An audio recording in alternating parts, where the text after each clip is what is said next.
Train চলে যাওয়ার সাথে সাথেই পুরো প্ল্যাটফর্মটা অদ্ভুত নীরব হয়ে গেল। বাতাসে যেন ঠান্ডা হাওয়ার বদলে ভয় মাখা নিঃশ্বাস বইছে।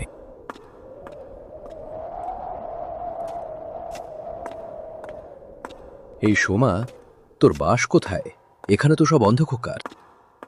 জানি না রে, এই সময়ও লাইটটা জ্বলছে না কেন, খুব অদ্ভুত লাগছে।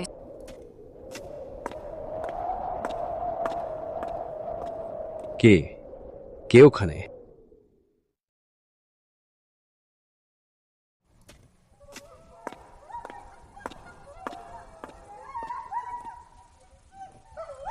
এই সময় স্টেশনে দাঁড়িয়ে আছো কেন? এখান থেকে তাড়াতাড়ি চলে যাও, রাতটা ভালো নয়।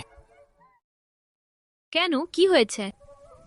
আজ ঠিক এই সময় পেছনের জঙ্গলের দিক থেকে সে বের হয়, যে আজকের রাতে ট্রেনে উঠতে পারেনি। মানে কে? হঠাৎই প্ল্যাটফর্মের এক কোণে একটি মহিলা দাঁড়িয়ে থাকতে দেখা গেল। সাদা শাড়ি, লম্বা ছেঁড়া চুল, আর চোখ দুটো জ্বলছে লাল আলোয়। রাহুল, ওই মহিলাটা দেখছিস? হ্যাঁ, কিন্তু পা দুটো তো মাটিতে নেই।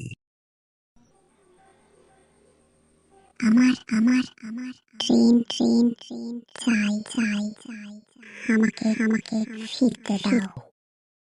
দৌড়াও, পিছনে তাকিও না। তিনজন দৌড়াতে শুরু করল। পেছনে সেই মহিলার ভয়ানক চিৎকার ভেসে আসছে। উনি আমাদের দিকে আসছে। স্টেশনের বাইরে গেলে উনি কিছু করতে পারবে না, তাড়াতাড়ি। তারা যখন স্টেশনের গেট পেরিয়ে বাইরে এলো, হঠাৎ সেই মহিলার চিৎকার থেমে গেল। চারপাশ আবার নিস্তব্ধ। উনি উনি কোথায় গেলেন?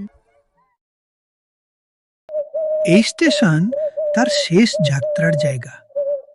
আজও সে তার শেষ ট্রেনটার অপেক্ষায় আছে। এখানে আর কখনো রাতের ট্রেন ধরো না। রাহুল আর সোমা আর কখনো রাতের ট্রেনে দেবীপুর স্টেশনে নামেনি, কিন্তু আজও রাত 11:30টায় সেই একই চিৎকার শোনা যায়। আমার আমার আমার ট্রেন ট্রেন ট্রেন চাই চাই চাই, আমাকে আমাকে ফিরতে দাও।